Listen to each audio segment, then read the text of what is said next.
मंजूर आलम कासमी साहब। अस्सलामु अलैकुम व रहमतुल्लाहि व बरकातुहू। अल्हम्दुलिल्लाहि रब्बिल आलमीन वस्सलातु वस्सलामु अला सय्यिदिल मुरसलीन खातमिन नबिय्यीन मुहम्मदिन व आलिहि व सहबिहि अजमाइन अम्मा बाद।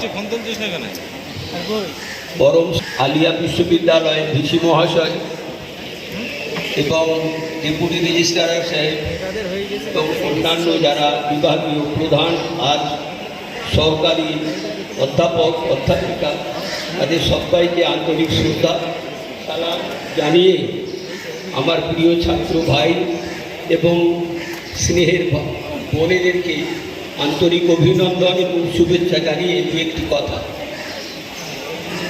উপদেশ দেওয়ার অধিকার আমার নেই, উপদেশ গ্রহণ করতে আসি বিভিন্ন সভায়, বিভিন্ন জনের কাছ থেকে কিছু শুনে শেখার চেষ্টা করি। আমি আজকে তোমাদেরকে উপদেশ তো দিচ্ছিই না, শুধু একটা লেখকের লেখার কিছু কথা তোমাদের শোনাতে চাইছি। ভারতবর্ষে অনেক পুরনো সময়ে একজন বড় লেখক ছিলেন, প্রায় 1000-এরও বেশি তার লেখনী আছে। কোনোটাও তো তিনি কপিরাইট রিজার্ভ করেননি। গ্রন্থ সত্য তার নিজস্ব নয়, তিনি সবার জন্য মিলিয়ে দিয়েছেন। তার বইয়ের নাম আমি বলছি, যার থেকে 3-4টি কথা তোমাদের শোনাব। সেই লেখক যে বইটি লিখেছেন এবং যার থেকে আমি উদ্ধৃতি দেব, বইটার নাম হলো মিয়াতুদ দুরুস, শত পাঠ, 100টা পাঠ সম্বলিত একটা পুস্তিকা তিনি তখনকার দিনে লিখেছিলেন। তাতে তিনি যে উপদেশটা দিয়েছেন, আমি সেই উপদেশটা সেখান থেকে চয়ন করে তোমাদের পরিবেশন করতে চাইছি।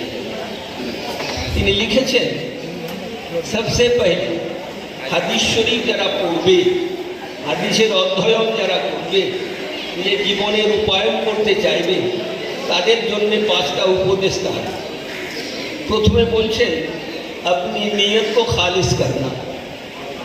যে উদ্দেশ্য এবং নিয়ত নিয়ে পাঠ আরম্ভ করেছে সেটাকে বিশুদ্ধ করবে, খালিস আল্লাহর জন্য করবে, জাগতিক কোনো স্বার্থ সিদ্ধি করার জন্যে নয়, রব্বুল আলামিনের মনোরঞ্জন করা, তার আশিস ভাজন হওয়া এবং জগতের কল্যাণ কামনা করার জন্যে পড়বে।